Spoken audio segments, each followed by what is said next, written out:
I first started covering Afghanistan when it was under the Taliban. So I made my first trip in May of 2000, and I really didn't know what to expect.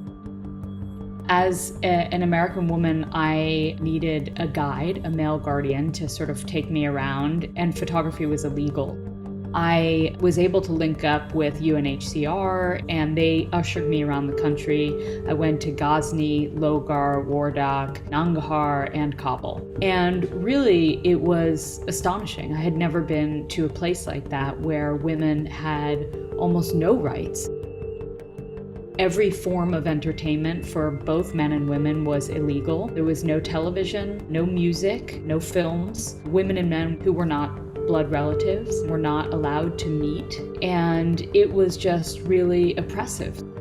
Women lived in fear that if their voices were heard while they were speaking, while walking down the streets, if they did leave the house, that they would be beaten. Many women were beaten because their burqa wasn't long enough, or they might have a strand of hair hanging out of their burqa. There was sort of a silence on the streets because people were terrified always.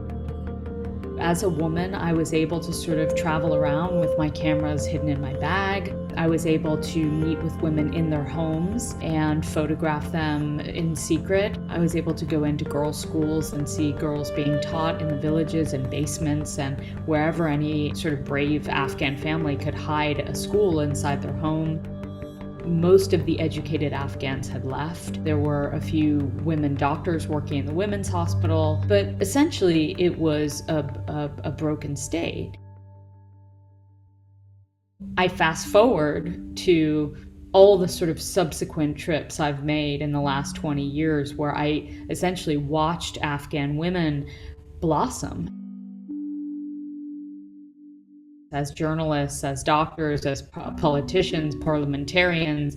And it was incredibly brave of them because most of these women, even if their own families supported them going out and doing these things, Afghanistan is very conservative, and it's to great offense to some more conservative men who don't believe that women should be out there and who don't believe that women should stand alongside men. Obviously, no one expected the Taliban to come back so quickly.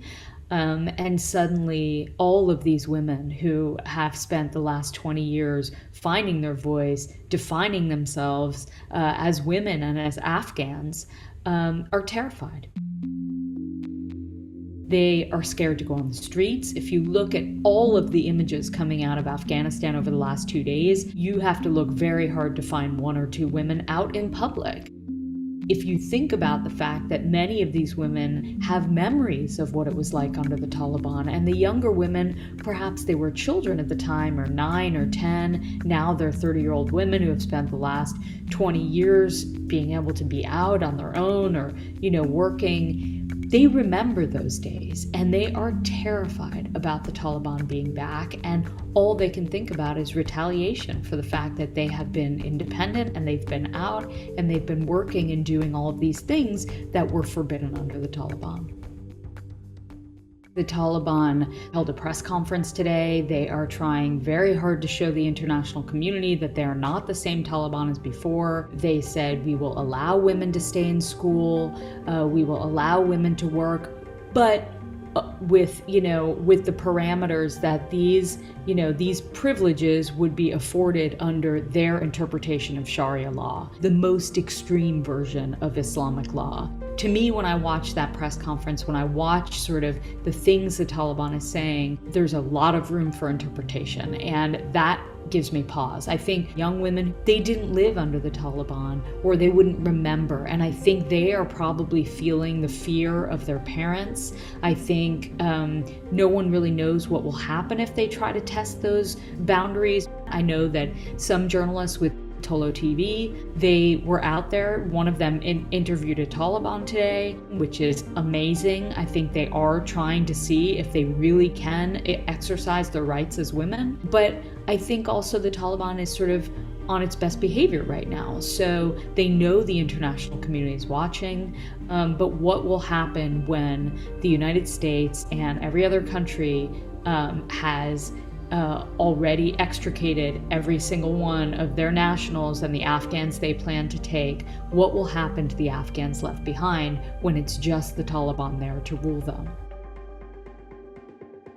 We've invested as a nation billions of dollars in Afghanistan. We have asked Afghans to give their lives, to risk their lives for their own country, naturally. But I think, we went in there and promoted democracy and our values. And to me, it's very offensive that Trump would invite the Taliban to the table, and would really sort of dismiss all of the soldiers who have lost their lives and really not take it seriously, and also how humiliating for the Afghan government.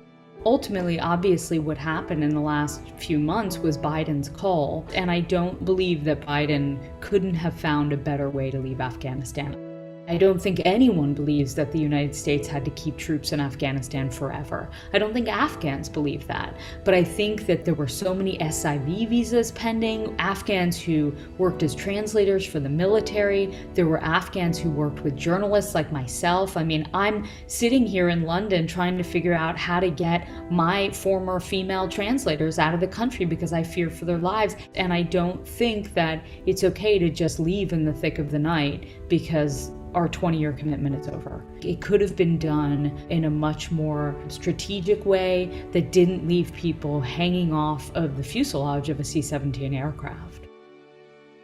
The scene on the ground in the last sort of 48 hours from the people I've been in touch with is just desperation. I think women, professional women who are educated, who have worked with foreigners, who have worked in the government as politicians, they are terrified. And I think that they don't know. They're seeing on social media that the Taliban is going door to door. They're hearing from their friends that the Taliban is going door to door, asking for women who have worked with foreigners and women who have worked with the government.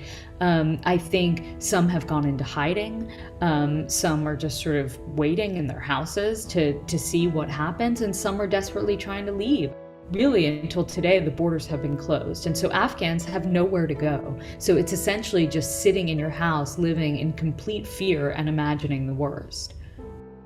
I would hope that we as a country can welcome some Afghans to America, Afghans that have contributed to our country overseas in Afghanistan and could also contribute to the United States. Maybe pressure the government to provide more evacuations before leaving, as many as possible. I think it's a waiting game. For the immediate, people are just trying to save their own lives, and if they're for Afghans who are outside of Afghanistan and who are desperately trying to get their family members out because they're terrified, there is no answer.